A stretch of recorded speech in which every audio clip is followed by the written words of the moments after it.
Broadcasting from the business capital of the world, this is the Podcast Business News Network. David Fradin from the Spice Catalyst is joining us here again today. Excited to talk to him more about the work he's doing to help people, with their products and make them more successful with market strategy and so much more. By the way, David, this is like our fifth show already, I think. And we have been running through and excited that you're back here today. We're going to share some visuals, but we've gotten to know each other. But there are new time listeners out there who may not know all about David Fradin, and we don't have 24 hours, but we could do that because you're a man of many words, many titles, many careers, many accolades. So I commend you for being, the work you've done as an author, as a speaker, and here as a business owner. So tell us a little bit about yourself and your endeavors, and then we'll get to today's episode. Talk a little more about process. Yeah, I graduated University of Michigan, and it's an interdisciplinary engineering. I was a product manager at Hewlett Packard and at Apple, and I was a business unit manager for the Apple III product line at Apple. And I brought about 75 products and services to market over the years. I've written a little pamphlet called um, Successful Product Design and Management Toolkit. I don't know if you can see it here because of the green screen. There we go. And it's only There it 796 is. pages. It's available, published by Wiley, and Yes. it's used in executive education courses throughout the world, including a couple of prominent universities in India. Then I've also written this book, Building and Selling Great Products, which takes you through, along with the other one in more detail, the five keys to product success, which maps into the name of my company, Spice Catalysts. S stands for product market strategy. And the previous three podcasts that we did in this series covered the 32 components of the product market strategy in detail. And today we're going to talk about the P of Spice, which is process. And to illustrate that, let me show you a product lifecycle framework that I've put together. Yeah, we'll see if this graphic will get up there. Yeah, let's share our screen. And also spicecatalyst.com, that's the website. And here we are. What's this? Ooh, So the top part of it is the product market strategy, mm-hmm. which is primarily the responsibility of the product manager. And it starts out with understanding what it is that you do, going through your problem scenarios, your market competition, research and analysis, technology insights, which we talked about last week in terms of what we call the perfect storm, writing personas for your target customer, uh, estimating the market size, the value, determining the value proposition, positioning the product to the market, what are the opportunities. Then you bring to bear innovation, which is ways to do things quicker, faster, better, higher quality, or with style. And then what we always did at HP is we put together a feature advantage benefits matrix for that particular product, your pricing strategy, your budget for product development to calculate your ROI, a product roadmap leading to a product portfolio. So the important thing is that you follow a process like this and repeat it over and over again, because as you grow, Harvard has found in a process maturity curve, your chances for success are improved. I have one client a few years ago that came out with five products. All five failed in the marketplace. And I asked them if they had a framework like this or a process like this that they followed. They said no, they did something different every time they brought out each new product. And what resulted is everybody would blame everybody else for the failure. So he coined the term that if you lack a repeatable process, you end up with a culture of blame, which is not successful for the company moving ahead. The rest of this talks about the product development and then the marketing, which is predominantly driven by the product marketing people in terms of the launch of the product, the marketing of the product, and then, of course, operations and end of life.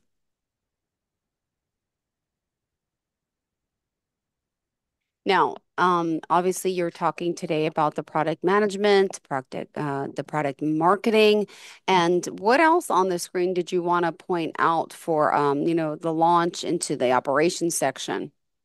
No, that's pretty much it as far as the process is concerned. Okay, okay. And then we'll go into the training, support, and services as well. And for today, what did you have in mind? Well, the next thing I wanted to talk about is the digital transformation. That a lot of processes and business activities and sales activities are done in the physical world, sometimes with paper, sometimes with books and pamphlets and that type of thing. And a lot of it's transitioned physically into the digital world. And it's important that companies have a plan to do that.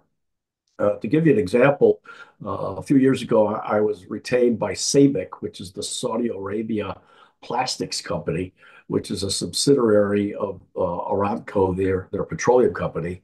And they bought out General Electric's high-tech plastics division. And they wanted to figure out how they could go through a digital transformation. So I led a 3-day seminar for them on the topic.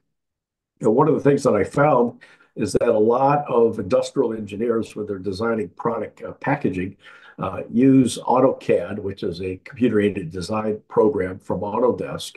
And after they finish designing the packaging, right there electronically, they could look up different plastics along with their characteristics that they could then specify for the manufacturing of that particular package.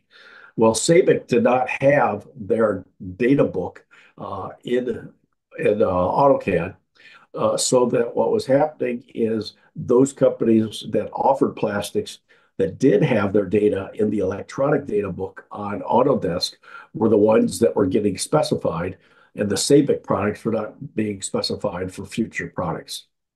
So key to their digital transformation was to make their data book available in electronic searchable form so that Autodesk's AutoCAD could tie into it. There are other examples of that where many companies could be automating things. Just the simple thing of trying to make an appointment to go see your dentist, where you have to play a telephone tag with a receptionist, Yeah, and I they say, remember those days.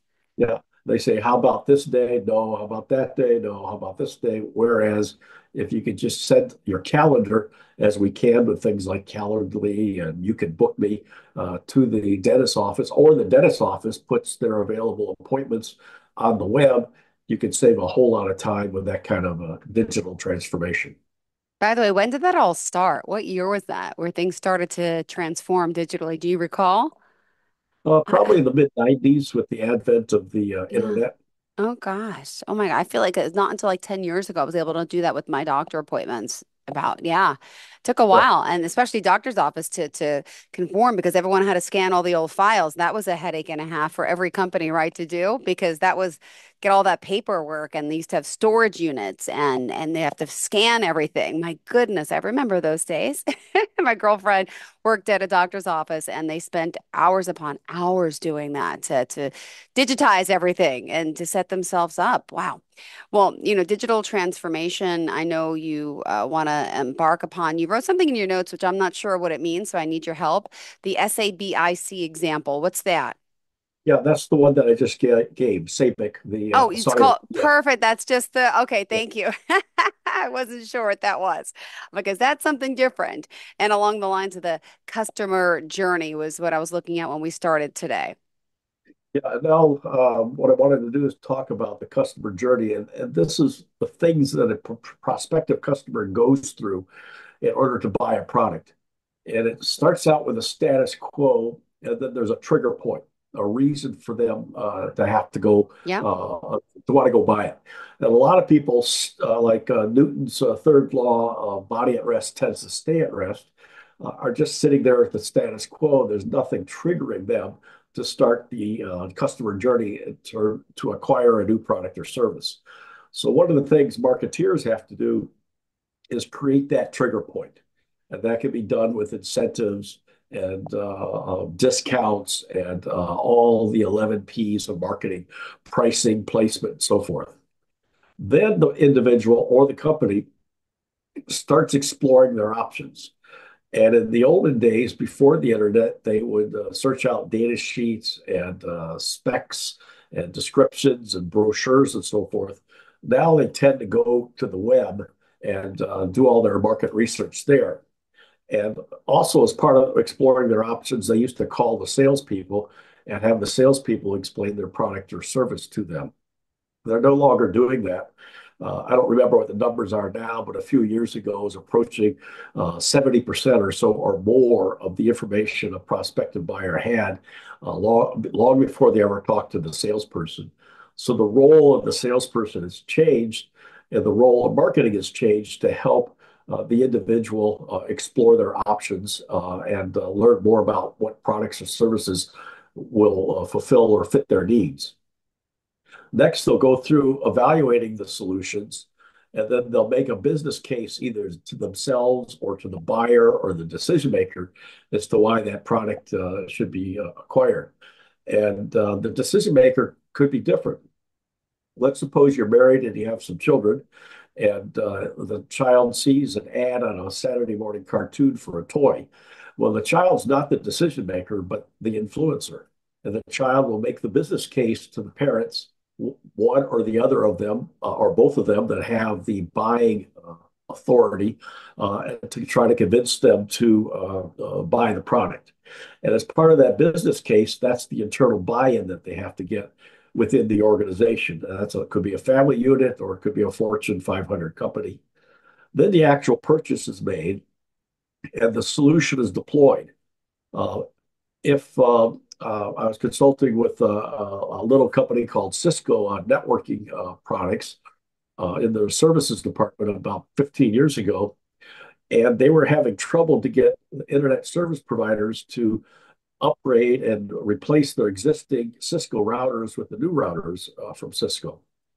So I asked them, after you have deployed this, did you come back a year or two or three later and validate that they got a return on investment on the routers that they purchased? And the answer was no, they were not doing that. I said, well, you have to do that. Otherwise, when you want to come back and sell them something new, you can't show them that they've already gotten a return on their investment and they can save and or make more money by buying a new upgraded version of a router, for example. This is something that Oracle does, something that Xerox does, where they will go out and I remember one of the Philips, a medical imaging company. They collect data from all their imaging devices located in hospitals around the world, and each year a person from Philips account rep would go visit each of their installations and say, look at teaching hospitals around the world. This is how they have deployed their imaging device, and this is what kind of return on investment they got for it compared to these other places. And here's some suggestions for you to make some changes in order to improve your profitability or your customer service or quality of care or whatever it may be. As a result of getting that data, people would be reluctant to switch from Philips to, say, a GE imaging device because they would lose access to that data to how to improve things.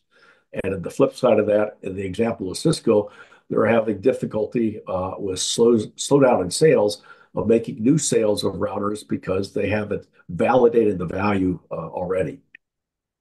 Then the next step is expand the installation into more areas of the company. For example, a few years ago, I did a multi-million-dollar deal with Sears for a software as a service I was selling, which was personal recommendations like Amazon's recommendations to go on the Sears.com website. Well, after we got on that website, they saw that their sales increased significantly. I was then introduced to Kmart, which was also a Sears-owned company, and then to Sears Parts, which is a Sears-owned company. And they started working down the list of about 130 different e-commerce sites that Sears owned, expanding based upon the value that was returned and demonstrated at Sears.com.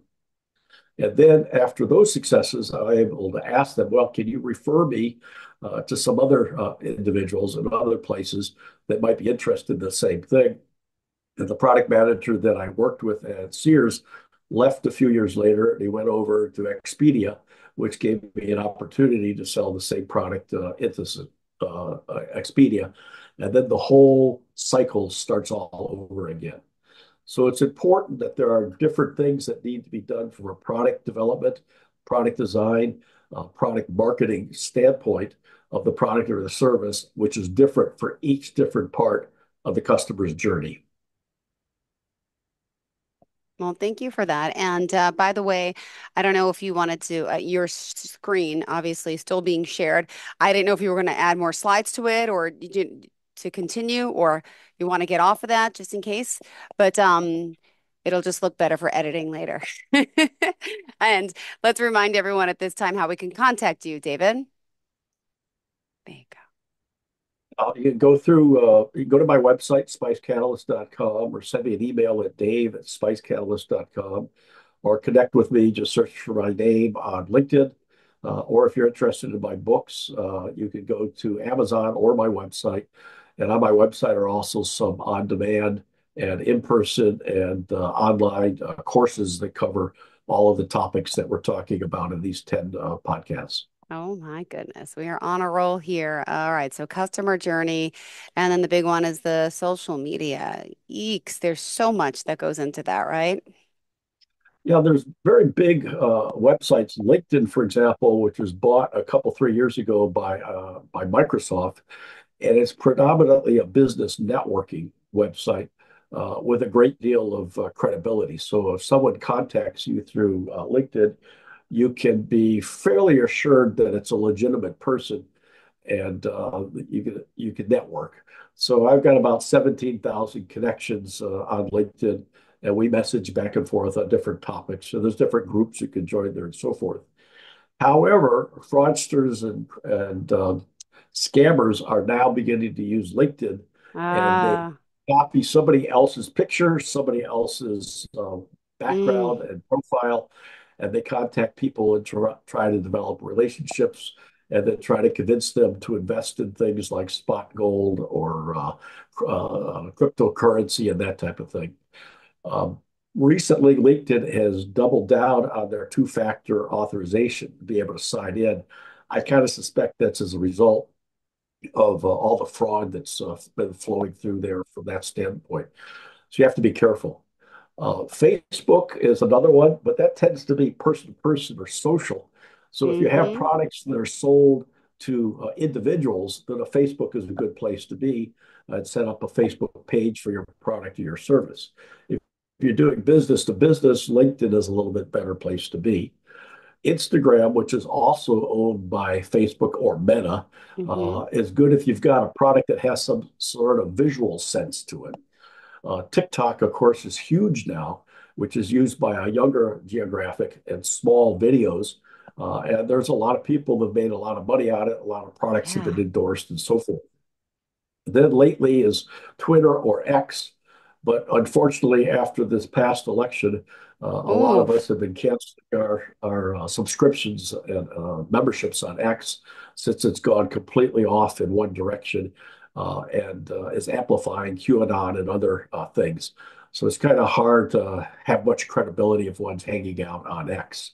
In fact, one of uh, Vice President Harris's chief political consultants just deleted his X profile after the election earlier this week. Wow. Then there's Telegram, and that is and it can also throw in there WhatsApp, which is owned by Meta, Mm-hmm. and those are both very dangerous places to hang out. But some people are using them to market and sell their products.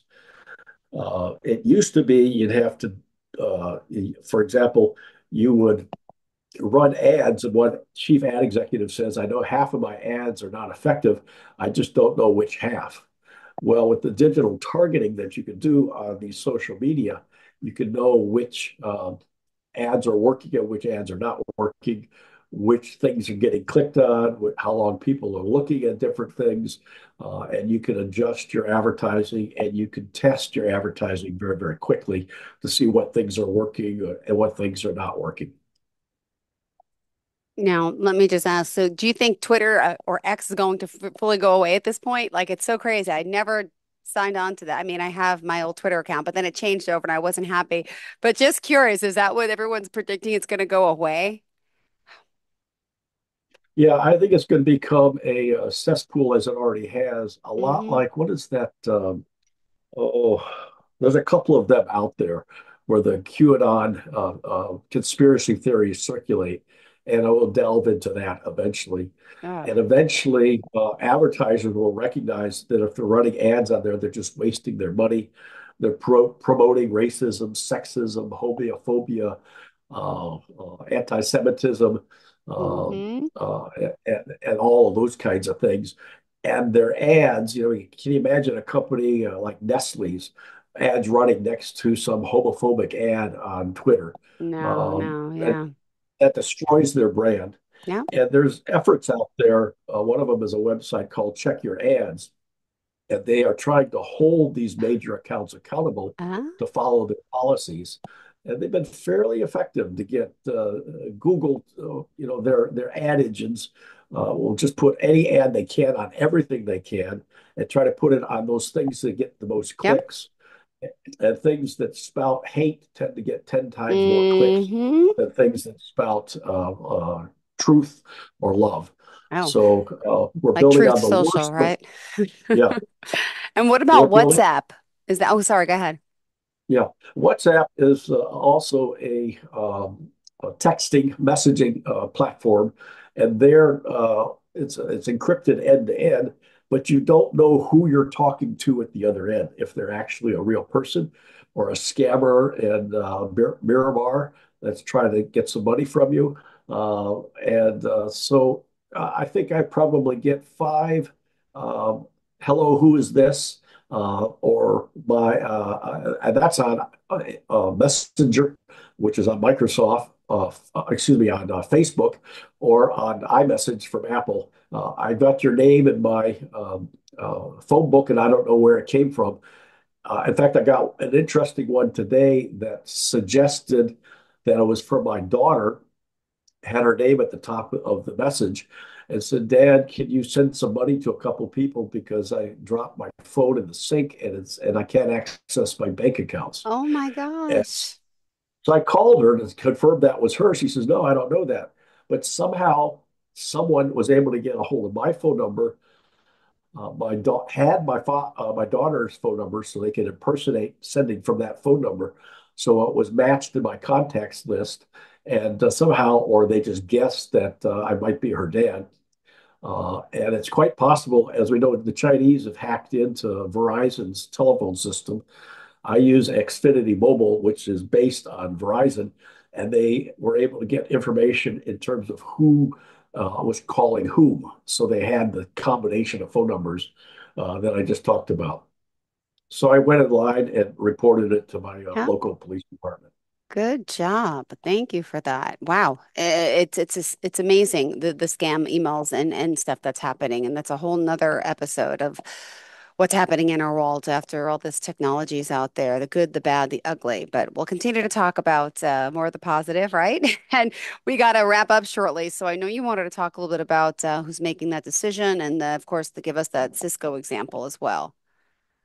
Yeah, if we go back to the customer journey that I showed early, uh, the uh, uh, the business case and the purchasing and the internal buy-in is usually made by four different roles in an organization. One is the driver, the person driving the decision to get made, and that's typically the product manager. There's the informed, that might be experts in that particular field inside the company, consultancies, market research firms outside the company. Then there's the approver that says, yeah, okay, we can go ahead and buy it. That's frequently in the purchasing department. And the last role is the decision maker, and that may be a CXO level officer that approves that type of purchase. I made a sale to a Defense Department company a few years ago, and it was for electronic display of work instructions on the factory floor. After the VP of manufacturing signed off on it, 20 other people in the organization also had to sign off on it. So if I Mhm. thought my sale was done with the one guy, Yeah. I was badly mistaken. I had to put together the business case for the informed people, the driver, for the approver, and all 20 decision makers. And so it's very important to have that figured out ahead of time. And it's called a Gantt chart. No, excuse me, it's not called Gantt chart. It's called, I forget what the name of the chart is, but it's a decision making, a DACI chart. That's a DACI chart, which lays out who has what level of authority at each level of the decision making. Interesting. I was teaching product management to the Botswanian telecommunications company in Botswana a few years ago. And in the room was a product manager from a bank. And he said, my product just got canceled. And I said, did you have a DACI chart? And he said, no. This new general manager came in an unrelated division, recommended to the president that the product be canceled. And they canceled it. And 20 people had been working on the project, were completely demoralized. And I said, if you have this DACI chart, would that individual new general manager even be on the chart? And the answer was no. So by that point, it was too late. And that's why it's very important in your product market strategy and in your development and in your marketing, you have a DACI chart. Got it. All right. Well, we are almost out of time. How did you want to kind of end and sum up things for today? Yeah, let me just mention briefly, frequently in my job at companies like HP and Apple and Cisco and so forth, I don't have the information I need to make a decision. So it's very important to convince management to make sure the market research, the data of sales and support and service are available so that an intelligent decision can be rendered on the product or the product line. Beautiful. Well, thank you so much. How can we contact you directly? Dave at spicecatalyst.com. Perfect. And to leave off, also don't forget about picking up a copy of your books, even the almost 800-page one, right? And anything else? Are you anywhere in particular coming up soon? Any, are you speaking anywhere that we should be aware of? Nothing scheduled now, but next week's podcast is the most important one of this series. Oh, and that's how to understand what it is that your customer wants to do. great promotion. All right. Sounds good. Thank you again. Pleasure having you back, and have a great rest of your week. We'll talk then. Bye-bye. Are you looking for even more of the podcasts and hosts that you love? The Podcast Business News Network is proud to announce that you now have even more ways to listen live. Check out the MyTuner Radio, online radio box, and Simple Radio apps on iOS and Android, or find us online. Search for Business News Network on mytuner-radio.com, or search Podcast Business News Network on streama.com and onlineradiobox.com/US. Take your podcast on the go and don't miss a minute of the action.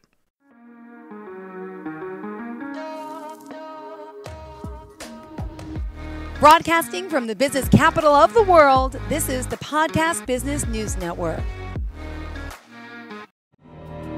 For nearly 2,000 severely injured veterans, everyday life has become filled with barriers.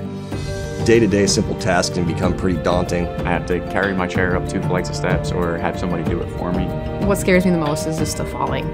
When I'm struggling with my house, I think, to have that one great barrier just knocked down, it's crucial.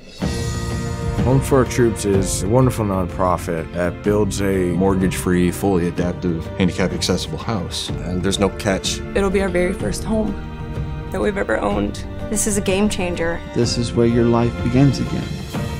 We need you to join us in completing this important mission. Please visit hfotusa.org and help build homes and rebuild lives. Because of you, everything's going to be okay.